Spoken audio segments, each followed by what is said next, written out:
This Denver Nuggets team, what they've done this year and this series in particular, I mean, it's just ridiculous. They continue to show ways that they somehow manage to win. I don't know how they do it, but they consistently do it. Down 14, Game 6, elimination game against Portland. Damian Lillard has been cooking all series long. He's been unbelievable. Home crowds rocking. The Trailblazers are trying to send it to 7 games. They've got so much on the line. Denver are without Jamal Murray, their second best player. Do you remember what Jamal Murray did in last year's playoffs? Just a reminder, 30 points a game, top 10 player in the entirety of the playoffs, played like a superstar in the playoffs. Forget about an all-star. He played like a superstar in the playoffs. They're without him, their second best player. Monte Morris coming off an injury. Aaron Gordon, how long's he been with Denver? A couple of months. JaMychal Green in the closing lineup as well. How long's he been with Denver? About a year. What else? Who else do we have? Austin Rivers. He's been with them for about 3 months. That was the rest of the starting lineup.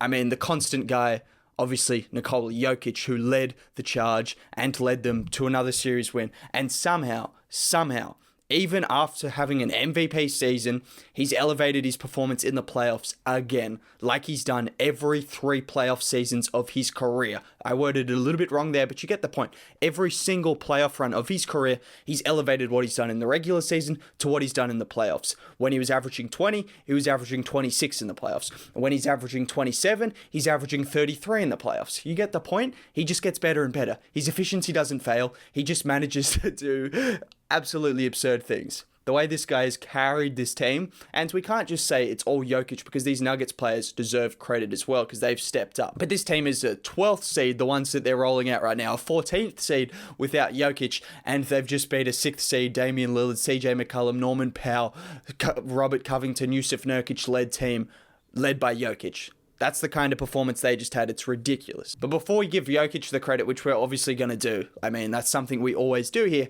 we need to give some to Monte Morris because the games he had over the last 2 games with the game on the line, 2-2 series, he comes up with a 28.5 assist performance, has a huge game. He missed a free throw, but in general, he was a reason why they won alongside Jokic's huge performance. And then today as well, he ended up with 22 points, 9 assists. I don't know if he turned the ball over at all. He made a couple of nice defensive plays. He played 33 minutes after playing 41 minutes the other game, coming off an injury. This is someone who's come off an injury and had to work his way back to full health. He was working his way back. He was on a minutes restriction just a few games ago. Now all of a sudden he's played 70 minutes in the last 2 games, averaged 25 points and 7 assists in those last 2 games and helped Denver win.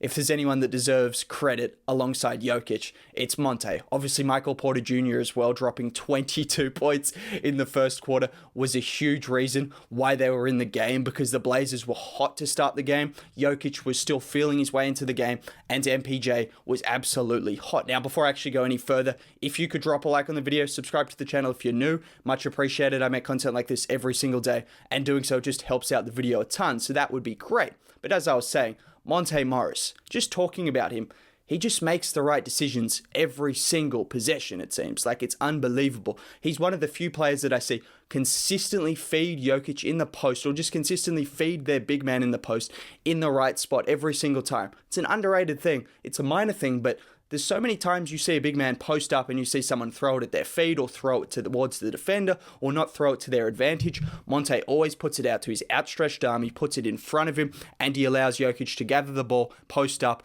or get to the rim. He just makes the right decisions. Those are the kind of things he does. Late in the game, Jokic off a screen and roll, he passes it straight down the lane, finds Jokic. Those two, their chemistry, their connection, unbelievable. They've been building it for a few years, and Monte injected into the starting lineup. Well, he's still coming off the bench, but in terms of playing starting lineup minutes, he deserves all the credit because, again, coming off an injury, this is someone who's been the best backup point guard in basketball for a few years now. He hasn't got the credit for that. He's been one of the best backup players in the NBA since he's entered the NBA, but in terms of elevating his performance so much without Murray, in terms of elevating his performance in back-to-back elimination games, outplaying Norman Powell, outplaying CJ McCollum, not outplaying Damian Lillard, but outplaying those 2 guys in the last 2 games for someone who's coming off an injury and a backup point guard.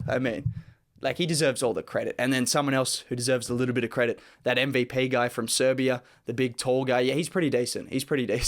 Now, I heard something earlier in the game that actually caught my attention that I wanted to talk about. They were talking about how Jokic needed to be more aggressive because in the first quarter, he only scored 0 points. He got in foul trouble a little bit and he wasn't really scoring the ball. And I just thought to myself, do people not understand what Jokic does? I mean, MPJ hit 6 3-pointers in the first quarter. He was lights out. 6 of 8 from the field, 7 of 8 from 10 from the field, or whatever it was. It was unbelievable. He was white hot. So Jokic was doing what Jokic does, handing the ball to him, setting screens, moving off ball, drawing the attention, drawing the defense, finding MPJ, because that was the best form of offense at the time. Whatever the best form of offense for the team at the time, Jokic is going to find that, and he's going to consistently go to that. Like Murray in the playoffs last year when he was dropping 50. Was Jokic taking 30 shots a game? No, he was giving it to Murray because he knows what he needs to do to help the team win. So just some people don't seem to quite understand that. And when he needs to be aggressive, 36 points in 3 quarters, like,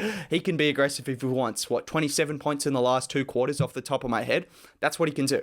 Like, an unbelievable game. The 13 of 22, a plus 15. Unbelievable game for Jokic, as always. Like, the best player in this series, Damian Lillard, got the credit, and rightfully so. Those two battled it out, and they were both great. But you look at the teams, and you look at what Jokic has been able to do.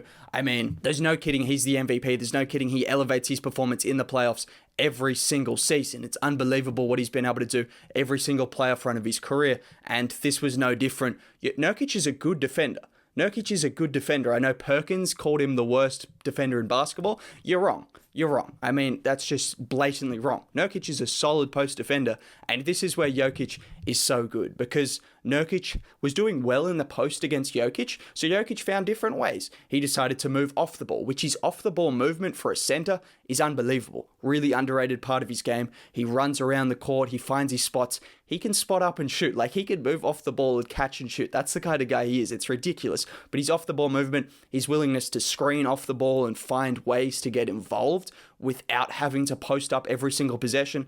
And then once he got Nurkic in foul trouble and Covington had to guard him, well, then all of a sudden he was posting up because he saw the mismatch. He took advantage of it. So he was taking advantage of Nurkic with his feet and with his movement, his agility, and then Covington with his strength. He just finds the matchups. He finds the ways to take advantage of players or situations in the game. And that's how he manages to just dominate games every single time he plays. To win that series without Murray, without Barton, Morris coming off an injury, Gordon's only been with the team for a few months. You know the circumstances.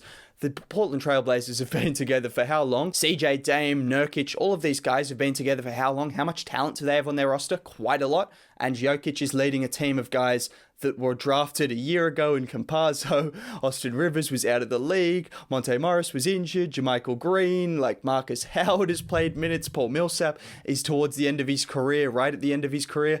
And they're winning this series. I mean, it's unbelievable. Going forward, they'll play one of the Lakers or Suns. At the moment, the Suns and Lakers are playing right now. By the time you're watching this video, you might know who they're going to be playing. In terms of those matchups, I mean, again, the Nuggets don't have the talent in either of those series. If the Lakers have AD and LeBron, if the Suns have Chris Paul and Devin Booker and all of those guys, DeAndre Ayton, the Nuggets are outmatched talent-wise, but are you going to go against the MVP who's just proven he can consistently elevate his performance no matter what he does in the regular season? He's just better in the playoffs. It's that simple. And he's taken it to another level in this postseason. It's absolutely absurd what he's been doing.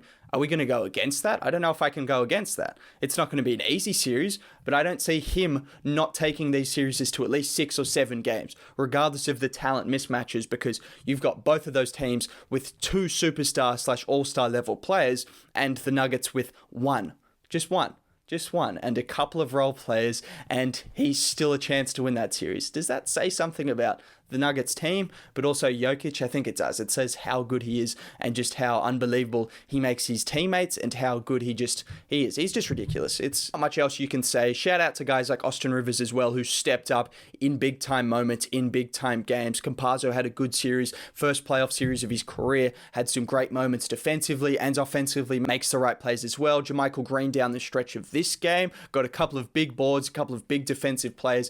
MPJ, I think he's going to be better in the next series series. I think he's still finding his rhythm. He's still trying to find his confidence in this playoffs. He didn't have a bad playoff series by any means, but we know he can be even better. That's something that we need to look at. MPJ can be even better. And that's someone who I kind of disrespected when I talked about role players. He's an all-star-ish level player. He's ascending to it. He's not quite at the level of those other stars on the other teams yet, but he's ascending to that. So my bad. I forgot about him for a second because he wasn't in the closing lineup. So he did escape me. But yes, MPJ does have that ability to average 22 to 25 to 28 for a series. He's got that ability and that potential. And the Nuggets are probably going to need that going up against one of these teams. But with Jokic on your team, you've got a chance, and that's all I can say. And yeah, in general, this Nuggets team deserves a lot of credit because last year they were underdogs. This year, it was a 50-50 series, but like just what they've been able to do in the absence of players. They missed Will Barton last year. They're missing Jamal Murray and Will Barton this year. They've got new players, new pieces,